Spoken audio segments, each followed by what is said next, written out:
to the winner by split decision, and new WBO welterweight champion of the world, the Desert Storm, Timothy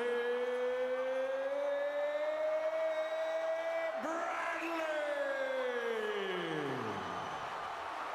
What's going on, y'all? Dante562.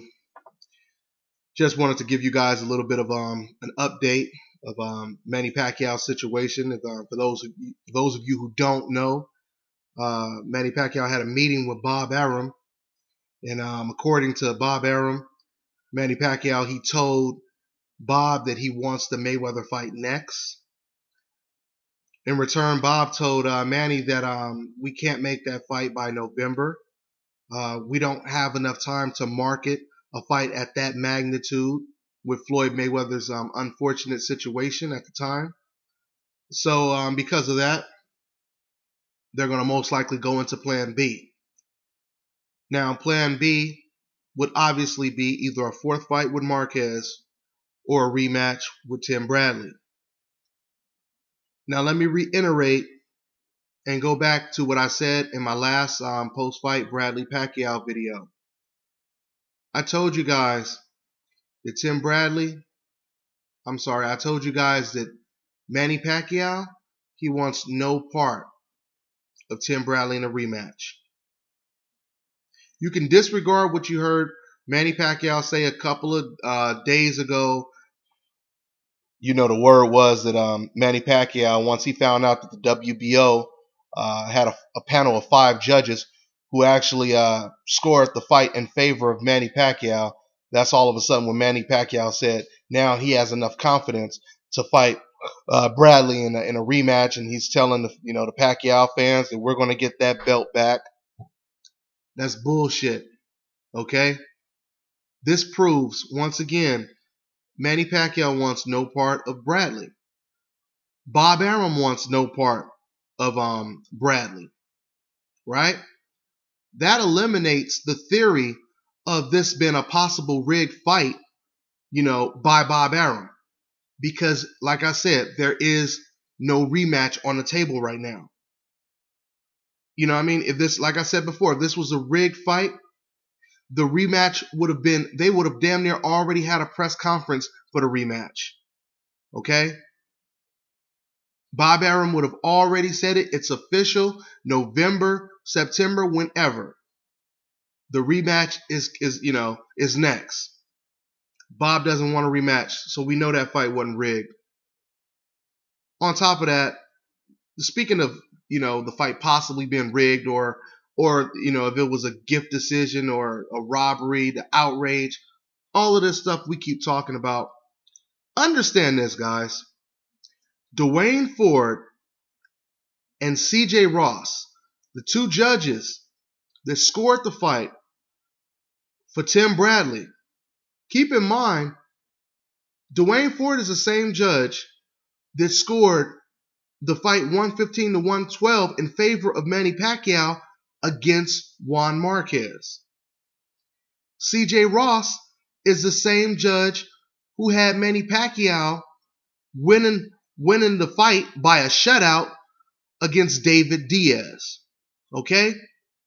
So it makes no sense that these judges all of a sudden they became blind and they didn't know what they were watching, or they had a hidden agenda, or they didn't like Manny Pacquiao's religion. All of this ridiculous talk, right? These are the same judges that always had Manny Pacquiao winning. So we know that what they saw was legit. Okay? And also, since I'm talking about judging, let's talk about the WBO having a panel of judges scoring the fight for Manny Pacquiao. Keep in mind, guys, there is a huge difference from scoring the fight live, sitting ringside, watching the fight. There's no commentary. There's no HBO commentary. There's no Harold Letterman. There's no punch stats. You're watching the fight live, right? Now compare that to 5 judges who have been pressured into judging this fight after they already know the results of the fight, after they already know the outcry, the outrage, after you hearing so many people saying, man, if you think Bradley won that fight, you must be blind. You must be a complete idiot, right? Imagine that kind of pressure when you go watch the fight on TV and judge it or rejudge it yourself. It's not the same thing as judging the fight live, right? So saying that, I was watching Dwyer. He made a good point on his video, kind of a point very similar to the ones that I was making in my post-fight video. He had basically said that one of the WBO judges actually had Bradley winning 5 rounds. But here's the funny thing about it. That same judge who had Bradley winning 5 rounds, he didn't give Bradley the first round. The first round was one of Bradley's most decisive rounds. Almost everybody gave Bradley that first round, right? Once again, what I had said in my post-fight video, that almost every person who picked Pacquiao and said that Pacquiao won this fight hands down, almost every person that I talked to, they always had Bradley winning different rounds. These WBO judges are no different, right? Matter of fact, I think it was 2 or 3 out of the 5 WBO judges, they actually gave Bradley the 4th round. Now, see, that's a round that I completely thought, and the majority of everyone completely thought, that Pacquiao won. I thought that was one of Pacquiao's most decisive rounds, even though I will say that Bradley was winning the whole round until he got hurt in the last, 45 seconds of the round. And that's when he injured, I think, his second ankle, right? The point that I'm making is we know the fight was close, okay? Manny Pacquiao knows the fight was close. Bob Arum knows the fight was close. Freddie Roach, no matter what he tells to the media, he knows that fight was close, right? So this is the question. From a business standpoint, does it make sense that you avoid Tim Bradley? Absolutely, right? Of course it makes sense, right? Does it make sense that you avoid Tim Bradley when it comes to Bob Arum? From his point of view, of course it does. Because common sense tells you that you don't want to take a chance of losing to Bradley again for $20 million when you could take a chance of winning or losing to Floyd Mayweather for $40 million, right? It's common sense. Now, this is when it doesn't make sense. When it comes to your legacy, you proving that you're the best fighter and nobody in the welterweight division can beat you. Nobody in any division can beat you. This is when it doesn't make sense. When you want to prove that you pound for pound the best fighter in the world, this is where it does not make sense. Like I said before, when Floyd Mayweather had a close, controversial win over Castillo, Floyd Mayweather, even though he won, he could have easily just left that behind him and fought other names. But he said, okay, you guys thought I lost? Let's do a rematch. Floyd Mayweather comes back in a rematch. He beats Castillo easy. You see what I'm saying? This is what champions do, regardless of what you think about the decision, regardless if you think it was controversial, etc. You know what I mean? Manny Pacquiao has not had a loss in 7 years. And Tim Bradley, he broke that record. He broke that 7-year streak, I should say. Okay? Manny Pacquiao doesn't want to fight him. Same thing with De La Hoya when he fought Ike Corte, a fight that many people thought Corte won. Larry Merchant asking Oscar, right after the fight, will you give Corte a rematch? Oscar De La Hoya is like, absolutely not. Cortez was way too damn tough. Okay? So what did Oscar do? He said, I'm going to skip him. I'm going to go fight somebody else. But yet Oscar De La Hoya, he went and he fought Chavez for a rematch when everyone was wondering after he already, convincingly beat an old faded Chavez in the first fight. Everyone's sitting here wondering, why is Oscar fighting him again for a rematch? That's not the mark of a great champion. Okay? It's not the mark of a great champion. I mean, like I said, if you've been honest with yourself though, I mean, yeah, if I was Manny Pacquiao, would I avoid Tim Bradley? Absolutely, I would avoid Tim Bradley. You know what I mean? But I would know deep down that guy was too tough for me. I would know deep down that this guy, he's got way too many intangibles. You know what I mean? He's got way too many. He's got way too many attributes. I mean, this man is bobbing and weaving. This man has speed. This man throws body punches. This man moves around the ring gracefully. You know what I'm saying? He has ring generalship. He can counterpunch. So yeah, am I gonna fight this man again for $20 million when I could wait around for Floyd Mayweather for $40 million? I probably would do it. Keep in mind, I used to box as well. I know by experience that a smart thinking technical fighter is way more difficult to fight than an aggressive come forward fighter. When you're fighting an aggressive fighter, you see everything that comes. Everything that is thrown is telegraphed, right? When you're fighting against, I used to hate fighting counterpunchers because when you're fighting a counterpuncher, you do not know what you're going to get caught with. You throw a jab, all of a sudden, a right hand counter hits you. You throw a right hand, all of a sudden, a hook comes out of nowhere and hits you. You know what I mean? This is why, and I'll say the commentator from the UK even said this. I thought it was a great comment that he made. I think his name is McGuigan or something like Barry McGuigan. That's his name. He's a former Irish boxer, but he made an interesting point. He said the most difficult opponent to face is a counterpuncher who comes forward.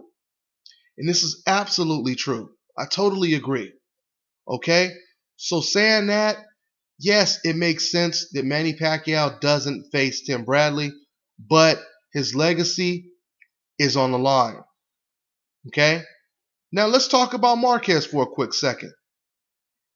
Many people believe Marquez won that last fight. Who's to say Marquez won't win the fourth fight? Right? Manny Pacquiao he's in a bad situation right now, guys.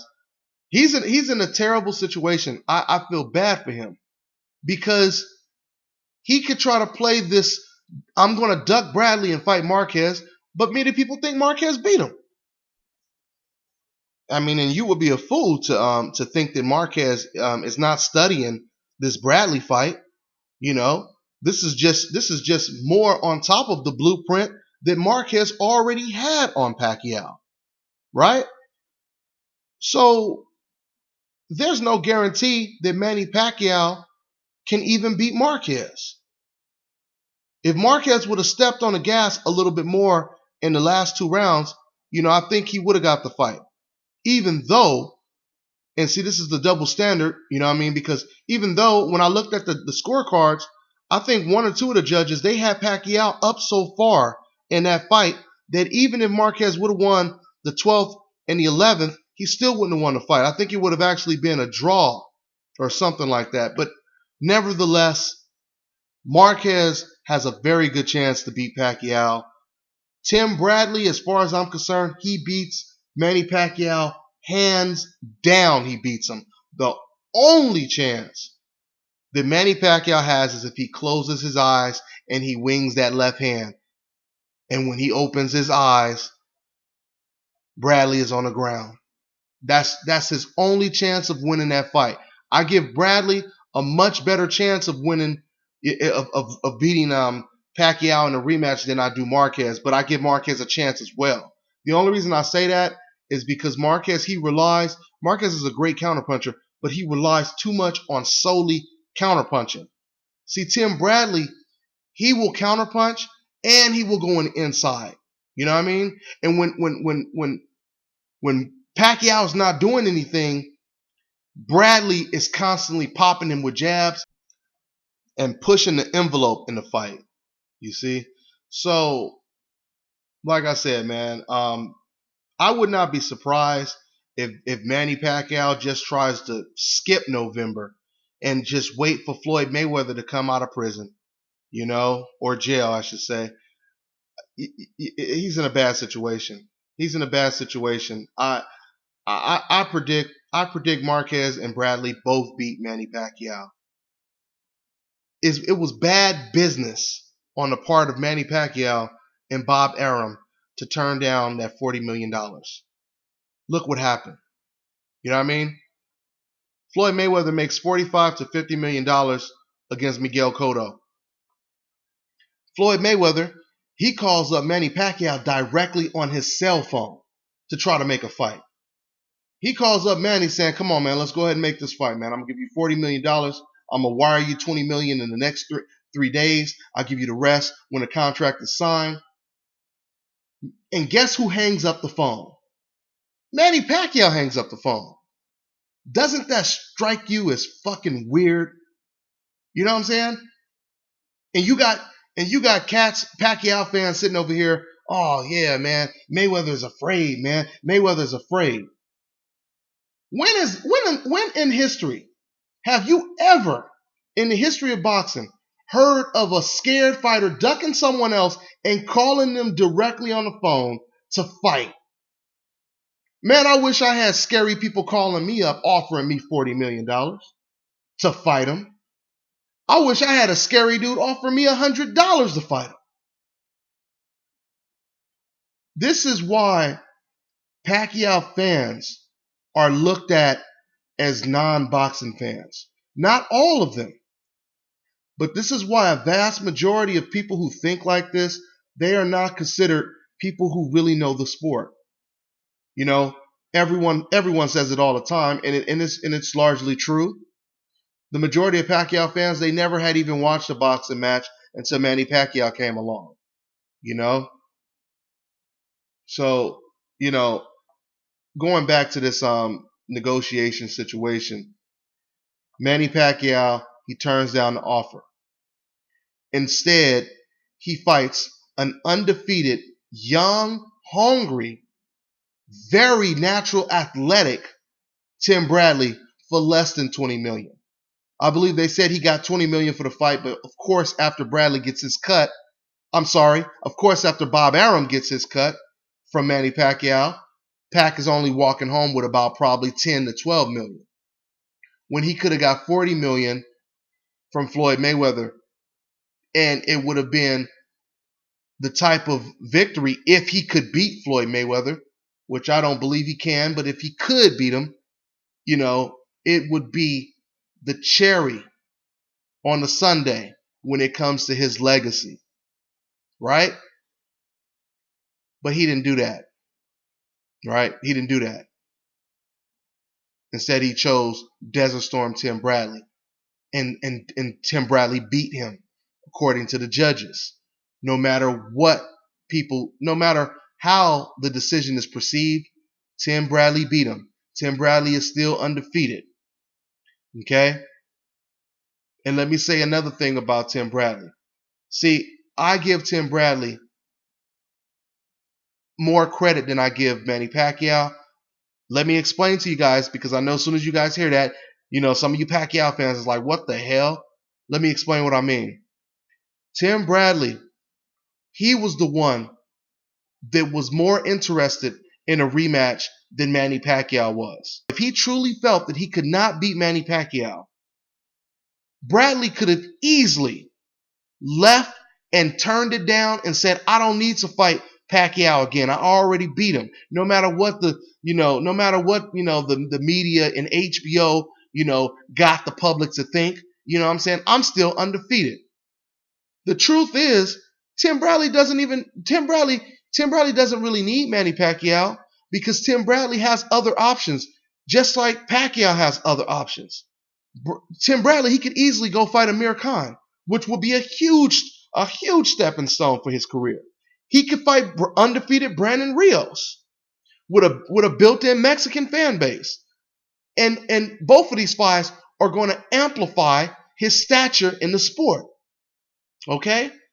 But instead, Bradley is the one pushing for the rematch, and Manny Pacquiao isn't. So this is what I mean when I say I give Bradley more credit than I give Manny Pacquiao.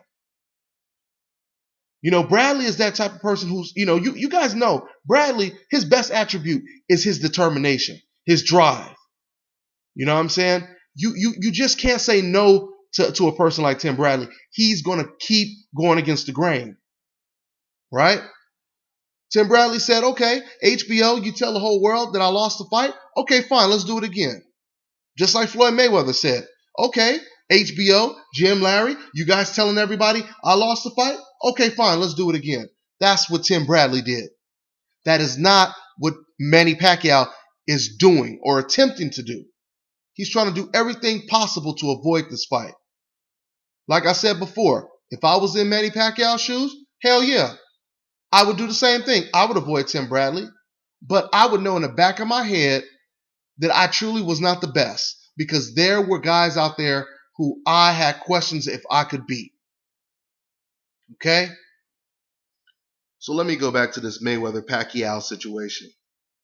You know, guys, I've been sitting here thinking, and it just dawned on me that if Manny Pacquiao and Floyd Mayweather fight on HBO with Jim Lampley, Larry Merchant, Harold Letterman, and those crazy ass HBO punch stats, this could be a tragedy. This could be more controversial than the Bradley Pacquiao fight. Do you guys know why I'm saying this? I'm saying this because look at the Tim Bradley Pacquiao fight. Bradley got no credit for anything while Jim Lampley was calling the fight. Punches get landed, Jim Lampley says nothing. You know what I'm saying? Of course, Pacquiao lands punches, Jim Lampley is going nuts. He's going crazy. You guys really need to revert back to my Pacquiao Bradley punch stat post fight video, so you can understand the bias behavior that was shown in this fight. Let's just put it this way: Jim Lampley is a journalist, right? He used to be a news reporter before he did this. If Jim Lampley was a doctor, that would be considered malpractice, what Jim did in this fight. Okay? I mean, like I said, go back and watch my video. But another thing that I noticed after watching, the fight about damn near 20 times already, I noticed the last time I watched it, after Bradley completely won the 10th round, that everybody, including Harold Letterman, had Bradley winning. And Bradley landed a lot of nice, clean landed punches in that round. Instead of HBO showing a replay of punches that Bradley landed, they go back to the 4th round and they show you a punch that Pacquiao lands when Bradley twists his ankle. I'm telling you, man, these HBO bastards are sneaky as hell, man. Sneaky. They even fooled me on that one. It took me damn near 20 times to watch the fight to realize what they were doing. They playing mind tricks, man. They trying to do whatever they can do to convince you that Manny Pacquiao is winning this fight straight shutout, and they don't want you to think that Bradley is doing anything in the fight. You know what I'm saying? Complete mind games is what they playing, man. They go back and they show you a replay of round 4 because they don't want to show you a replay of Bradley landing any punches. Now, keep in mind, guys, Tim Bradley is not Floyd Mayweather. Okay? The reason why I say that is because they love Manny Pacquiao. They hate Floyd Mayweather. Okay? So my point is, if they treated Bradley the way they did in this fight, giving him no credit for anything, Punch Stats didn't give him credit for anything, imagine how they would treat Floyd Mayweather. The most loved fighter, their favorite, versus the most infamous fighter to them, the most hated, the fighter that they hate the most. Can you imagine how that fight would be called? Floyd Mayweather would get credit for nothing. Even when Floyd Mayweather was fighting Miguel Cotto and Victor Ortiz, they was trying to take credit away from him. Now imagine Floyd Mayweather fighting Manny Pacquiao. You see what I'm saying? Imagine what the Punch Stats would say. I'm going to tell you right now, the Punch Stats would have Floyd Mayweather landing 50 punches in the whole damn fight. They'll have Pacquiao landing 1,000 punches. I'm telling you, man, this HBO shit is getting ridiculous. Damn an investigation on this fight. There needs to be an investigation on HBO. There needs to be an investigation on Jim, Larry, on Jim and Larry Merchant. You know what I'm saying? Hell, even Harold Letterman. And those damn Punch Stats. Them Punch Stats, oh my God. You know what? What they really need to do, they need to start showing a disclaimer before they show the main event of any fight. Or hell, before they show any fight. There needs to be a disclaimer that says these Punch Stats are not completely accurate. These Punch Stats are just an estimation of a person trying to count punches. That needs to be a disclaimer for everyone to see. Because for you to sit there and say that those Punch Stats are as accurate as a clock, as a digital clock that tells time every day, that's bullshit. Okay? There needs to be an investigation on HBO. There needs to be an investigation on them damn Punch Stats. I do not want to see a Mayweather-Pacquiao fight on HBO. It's going to be a huge injustice for Floyd Mayweather. This fight does not need to be on HBO. I know. Unfortunately, it's going to end up being on HBO if it happens, but it doesn't need to be on HBO. They do not deserve to call a fight at this magnitude. So that's pretty much all I got to say on this video. You know, I intended on doing like a little 5-10 minute video, and as you can see, it turned out to be a damn near 30 minutes. But you know, I hope you guys enjoyed it, and leave your comments. Let me know what you're thinking. I'm on to the next one. Peace. I'm on to the next one. On to the next.